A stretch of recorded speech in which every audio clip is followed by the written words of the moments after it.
All right. Today is another day, another dime, another workout.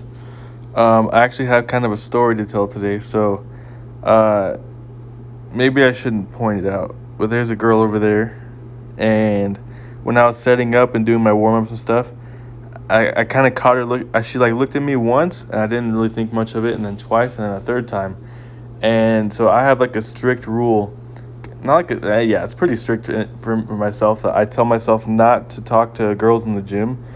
I just think it's like it's a distraction. Also, it's like, oh yeah, nice flash there with the stomach guy. Anyways, um, yeah, I just don't see it as very advantageous. You never know if this girl is just like, if she has her eyes on like two or three dudes in the gym, or like typically I think in the gym the situation will be this: whoever's the strongest and whoever looks the best is the kind of like the top dog, the alpha in the gym. And so if you're not that guy, you got to be aware and don't approach the girl because she's probably not even looking at you if you're not that guy. Anyways, that's what I've kind of generally set for myself as a rule, because like the two or three times I have gone up to a girl in the gym, it's like she either didn't really want to talk or I don't know what. And this time I went up to this girl because I'm like, yo, like in my head I'm like, yo, you looked at me three times already.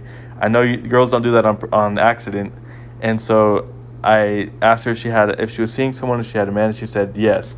And so, anyways, that's just the intro to this kind of like this other story I have. So, anyways, if I were to do stand up comedy, I think one of my first skits would be this. I'd talk about how girls with boyfriends are the worst. And so, to explain myself before everyone goes crazy, is I have the utmost respect for any girl or woman or whoever that gets married and has children and everything. 'Cause that's what we're supposed to do. But when it comes to girls that are in and out of relationships constantly and that are always dating someone but never really like moving forward or making progress, I have an issue with that. I think as a society we would solve so many problems if we stuck to this simple rule that if you're going to date someone, that means that you're going to marry them. Not like forcefully, but saying that like before you get into a relationship with someone, it should only be on the condition that you're going to want to marry them, and not somewhere way down the line, but like sometime soon.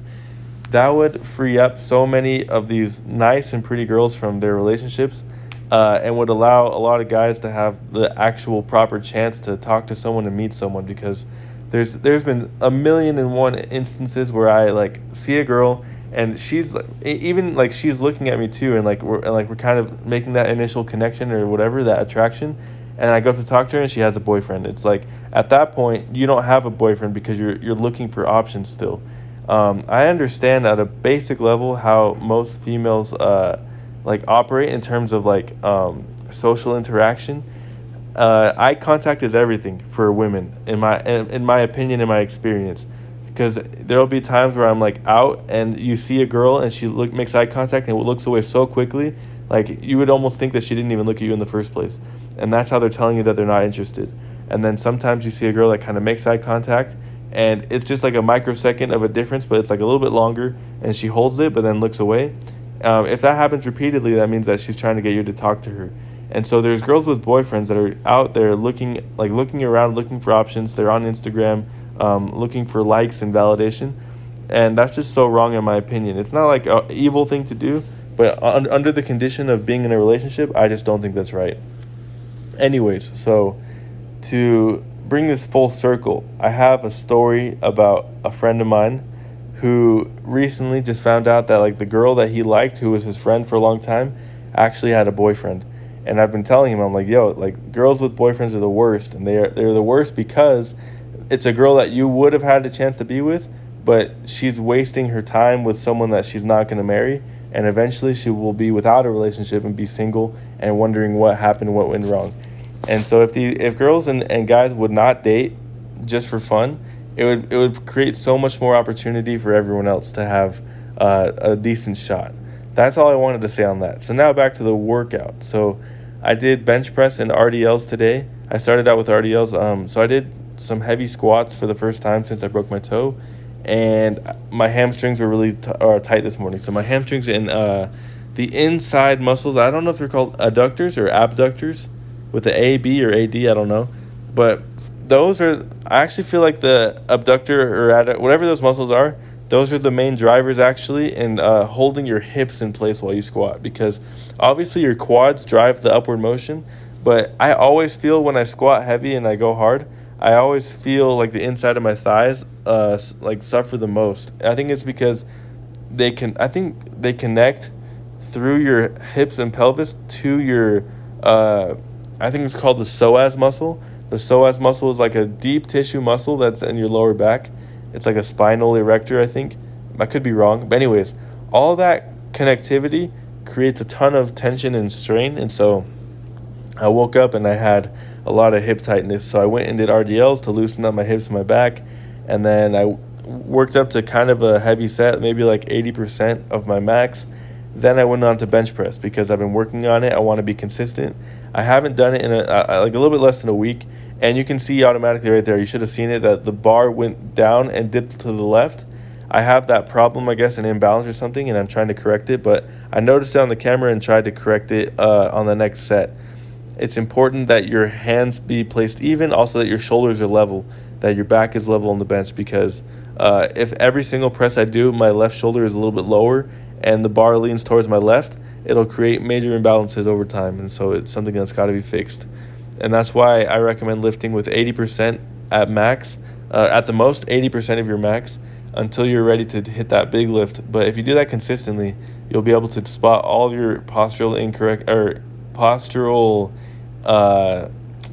incongruencies, I guess, and you'll be able to fix them.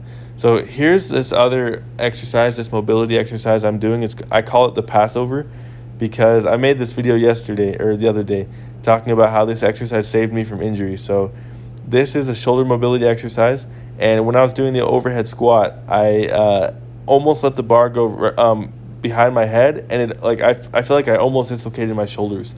And maybe that's a slight exaggeration, but it felt like that to me. And like my shoulders were both stinging for like minutes after that happened.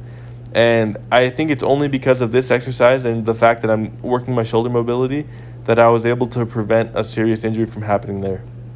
And so I do the Passovers, and then I call these the around the worlds. And you just got to do your best to keep your elbows locked and keep your hands at a comfortable width, enough that you're not pulling or straining at your muscles. It's just like it's mostly for your joints. But it's great because it stretches the upper back and shoulder muscles. It stretches the chest and bicep muscles. And so here I'm finishing with some bicep curls, and these are something I've worked on and tweaked a lot over time with the form.